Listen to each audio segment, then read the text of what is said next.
Videos देखने के लिए सब्सक्राइब करें जनसत्ता.com, बेल आइकन दबाकर पाएं लेटेस्ट नोटिफिकेशन। नमस्कार, जनसत्ता में आपका स्वागत है। बिहार चुनाव खत्म होते ही आरजेडी ने सबसे पहले विधायक दल की बैठक बुलाई है। इधर नीतीश के राज तिलक की तैयारी चल रही है तो दूसरी तरफ आरजेडी विधायक दल की बैठक चल रही थी। सवाल ये उठ रहे हैं कि क्या तेजस्वी अपने विधायकों के साथ बैठक में खेल पलटने की रणनीति तैयार कर रहे हैं। इस बैठक में तेजस्वी यादव ने विधायकों को संबोधित किया है और दावा किया कि सरकार उनकी ही बनने जा रही है। तेजस्वी यादव ने चुनाव आयोग पर गंभीर आरोप लगाए।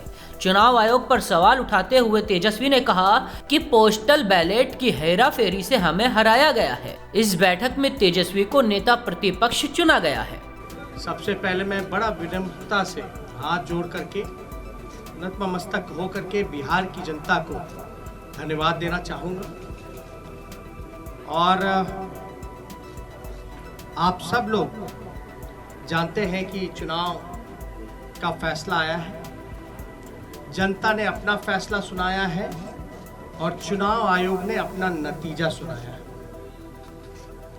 जनता का फैसला महागठबंधन के पक्ष में है, चुनाव आयोग का नतीजा एनडीए के पक्ष में है। आप सब लोग ये समझ सकते हैं कि जनता का जो जनादेश है और जो नतीजा इलेक्शन कमीशन का है, नतीजे और फैसले का बड़ा अंतर है। फैसला हमारे पक्ष में और नतीजा उनके पक्ष में। ये कोई बिहार में पहली ऐसी कोई घटना नहीं है। 2015 में महागठबंधन जब बना था तो वोट जो है, जनादेश जो है, वो महागठबंधन के पक्ष में था, लेकिन चोर दरवाजे से बीजेपी सरकार में आई।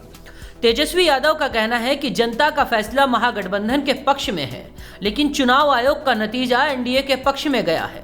उन्होंने 2015 का जिक्र करते हुए कहा 2015 में भी महागठबंधन जीता था, लेकिन बीजेपी चोर दरवाजे से सरकार में आ गई थी। चुनाव आयोग पर सवाल उठाते हुए तेजस्वी ने कहा, मेरी सीट पर 3 बजे तक प्रक्रिया पूरी हुई थी, लेकिन नतीजों का सर्टिफिकेट मुझे आधी रात को दिया गया। तेजस्वी ने सवाल पूछा कि रात के अंधेरे में ईवीएम रखी हुई गाड़ियां इधर उधर क्यों जा रही थी। पोस्टल बैलेट की प्रक्रिया पहले होनी चाहिए थी, लेकिन इस बार ऐसा नहीं हुआ, आखिर क्यों?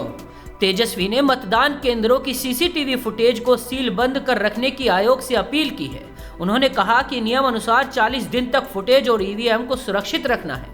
तेजस्वी ने कहा वह हैरान है कि बड़ी तादाद में पोस्टल बैलेट्स को रद्द किया गया है। बड़ी जीत के बाद भी सत्ता से दूर रहने वाली आरजेडी को हार बुरी तरह कचोट रही है। इसीलिए आरजेडी अंदर खाने सरकार बनाने की हर कोशिश कर रही है। तो ऐसी ही हर छोटी बड़ी खबर के लिए देखते रहिए जनसत्ता.com।